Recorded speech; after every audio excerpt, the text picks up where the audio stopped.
National Herald case charge sheet లో సోనియా రాహుల్ పేర్లు చేర్చడానికి నిరసనగా హైదరాబాద్ ఈడీ కార్యాలయం ముందు ధర్నా చేస్తున్నారు కాంగ్రెస్ నేతలు. మోదీ సర్కార్ తమ పార్టీ అగ్రనేతలపై కుట్రపూరితంగా వ్యవహరిస్తోందని ఫైర్ అయ్యారు. ప్రజా సమస్యలపై దృష్టి మళ్లించడానికి కేంద్రం ప్రయత్నిస్తోందని ఆరోపించారు పీసీసీ చీఫ్ మహేష్ కుమార్ గౌడ్.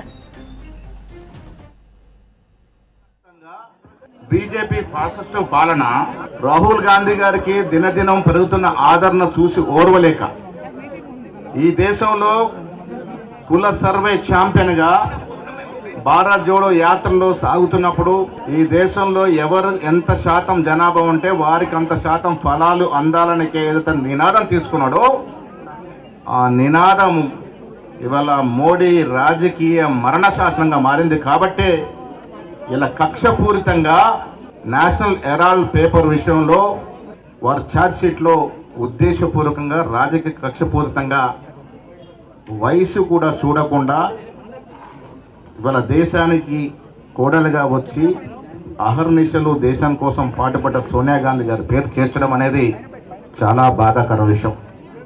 రాహుల్ గాంధీ గారు ఇవాళ దేశంలో తిరుగుతున్నప్పుడు ఈ దేశంలో కులాలకు అతీతంగా మతాలకు అతీతంగా ఎస్సీ ఎస్టీ బీసీ మైనారిటీ వర్గాలు వారెంట నడుస్తున్నటువంటి పరిస్థితిని చూసి వణుకు పుచ్చుకున్నటువంటి మోడీ ప్రభుత్వం అమిత్ షా ఛార్జ్ షీట్లో వీరి పేరు చేర్చడం జరిగింది. తెలంగాణ ప్రజలకు ఒక వాస్తవం తెలవాలి. Associated journalist of India Nehru గారు 1937లో అంకురార్పణ చేసినటువంటి ఏజేఎల్ సంస్థ. దానికి అనుగుణంగానే నేషనల్ హెరాల్డ్ కానీ నవజీవన్ పేపర్ కానీ ఖవామీ కానీ అన్నీ కూడా ఈ దేశ ప్రజలకి సేవలు అందిస్తూ వస్తూ ఉన్నాయి. ఆ పత్రిక నష్టాల్లో ఉన్నప్పుడు బయట పోయి ఆప్కు స్పెషల్ బోల్నా క్యా మోడీ వన్నే తగ్గుతూ ఉన్నటువంటి ఈ సందర్భంలో మళ్ళీ ఇచ్చిన ఎన్నికల నాటికి మోడీ ప్రభావం పూర్తిగా తగ్గి కాంగ్రెస్ పార్టీ అధికారంలోకి వస్తుంది. రాహుల్ గాంధీ గారు ప్రధానమంత్రి అవుతారు కాబట్టి వీళ్ళని ఇబ్బంది పెట్టాలి, రాజకీయంగా బదనాం చేయాలి. ప్రజాస్వామ్య పద్ధతులు ఎదుర్కోలేని ఇటువంటి శక్తులు, ఇటువంటి దుష్టులు ఈ కేసుల ద్వారా సోనియా గాంధీ రాహుల్ గాంధీని భయపెట్టాలనుకుంటే అది అవివేకమే అవుతుంది. కేసులకు ఎప్పుడు కూడా గాంధీ కుటుంబం భయపడలే. స్వాతంత్రం ముందు కానీ స్వాతంత్రం తర్వాత కానీ మహనీయుడు జవహర్లాల్ నెహ్రూ దాదాపుగా 9 సంవత్సరాలు ఈ శ్వేత దేశ స్వాతంత్రం కోసం జైల్లో ఉన్నాడు అంటే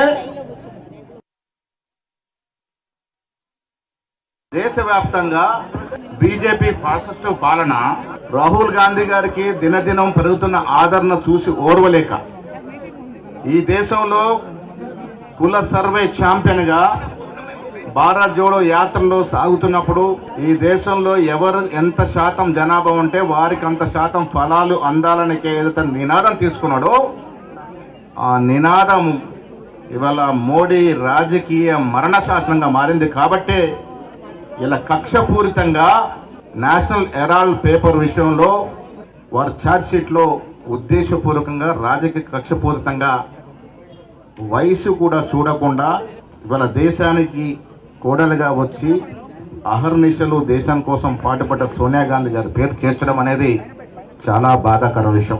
రాహుల్ గాంధీ గారు ఇవాళ దేశంలో తిరుగుతున్నప్పుడు ఈ దేశంలో కులాలకు అతీతంగా మతాలకు అతీతంగా ఎస్సీ ఎస్టీ బీసీ మైనారిటీ వర్గాలు వారెంట నడుస్తున్నటువంటి పరిస్థితిని చూసి వణుకు పుచ్చుకున్నటువంటి మోడీ ప్రభుత్వం అమిత్ షా ఛార్జ్ షీట్లో వీరి పేరు చేర్చడం జరిగింది.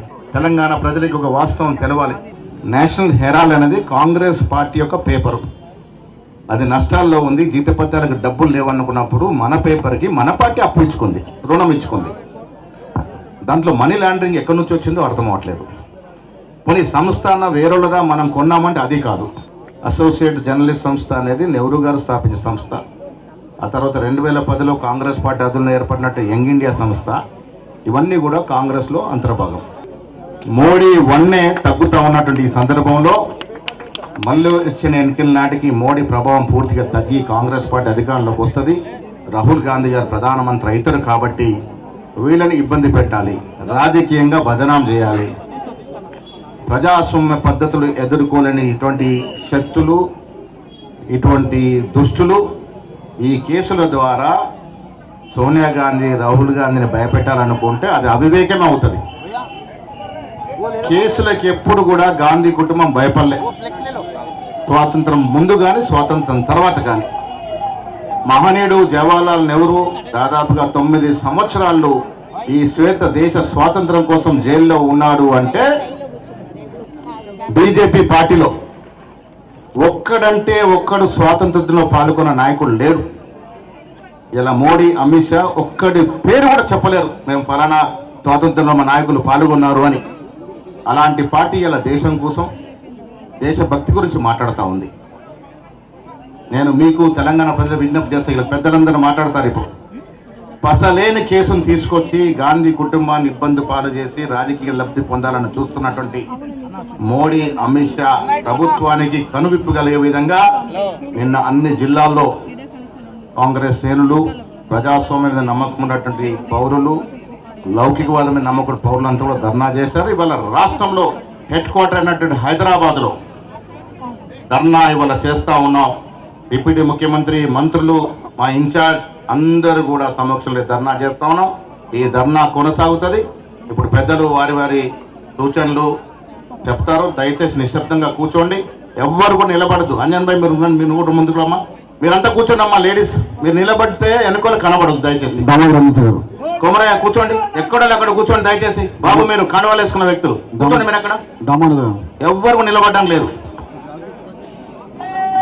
రండి. दामोदर नरसिम्हा गारू मंत्रिवर्युలు अजमत भाई उनको ले लो, आप उठ के उनको आप नौजवान है पीछे खड़े हो जाइए, उनको ले लीजिए मंत्रिवर्युలు।